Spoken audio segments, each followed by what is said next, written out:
یا پاکستان اور افغانستان کے وفود مذاکرات کے لیے آج بروز ہفتہ قطری دارالحکومت دوحہ کا رخ کر رہے ہیں۔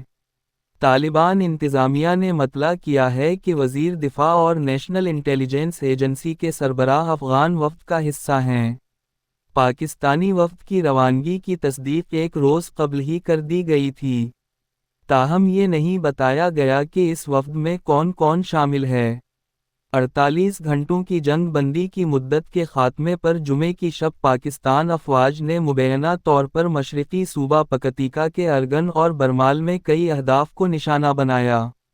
ایک سیکیورٹی ذرائع کے مطابق ان حملوں میں گل بہادر جنگجو گروپ کی پناہ گاہوں کو ہدف بنایا گیا تھا۔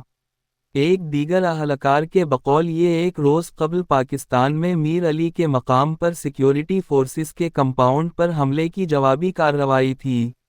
پاکستان اور افغانستان کے مابین جھڑپوں میں درجنوں افراد ہلاک ہو چکے ہیں۔ فریقین کا ایک دوسرے پر سرحد پر حملوں کا الزام ہے۔ پاکستان کا کہنا ہے کہ طالبان جنگجو گروپوں کو پناہ گاہیں فراہم کر رہے ہیں، جو سرحدی علاقوں میں حملے کرتے ہیں۔ تاہم افغان طالبان ان الزامات کو رد کرتے ہیں۔ یہ ہے ریڈیو جیوے پاکستان ڈیجیٹل۔